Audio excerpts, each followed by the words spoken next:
नमस्कार मंडळी, मी आहे वैष्णवी आणि स्वागत आहे तुमचं आपल्या या मराठी यूट्यूब चॅनलमध्ये.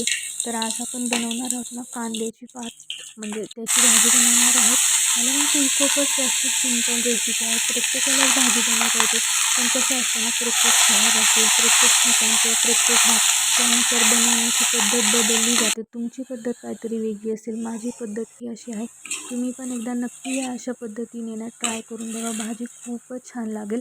तर चला आता वळूयात रेसिपीकडे. कांद्याची पात ना छान स्वच्छ धुवून घेतली. खूपच जास्त कवळी नाही घ्यायची आणि खूपच जास्त दाटही नाही घ्यायची, अशी मीडियम घ्यायची आहे.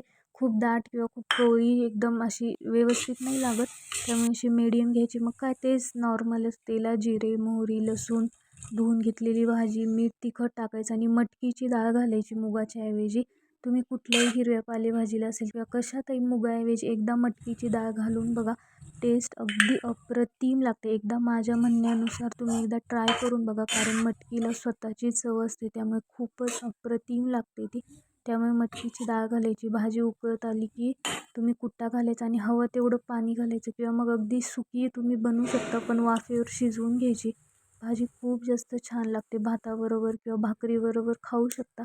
आणि याच्यासोबत जी तुम्हाला ताटात भाकरी दिसत आहे ना, ती खूपच छान दिसते, जसं की आपण चुलीवरच बनवली. पण नाही नाही, मी ती गॅसवरच बनवली. इथे कुठे आपल्याकडे शहरात चूल वगैरे, त्यामुळे मग ती मी गॅसवरच बनवली आहे. पण ती कशी बनवली हे जर तुम्हाला पाहायचं असेल, तुम्ही एकदम नवशिकी असाल, तर नवीनच स्वयंपाक शिकत असाल किंवा सगळे तर पण भाकरीच येत नाही, भाकरी खूप जास्त अवघड वाटते, तर तो लॉंग व्हिडिओ एकदा नक्की जाऊन बघा.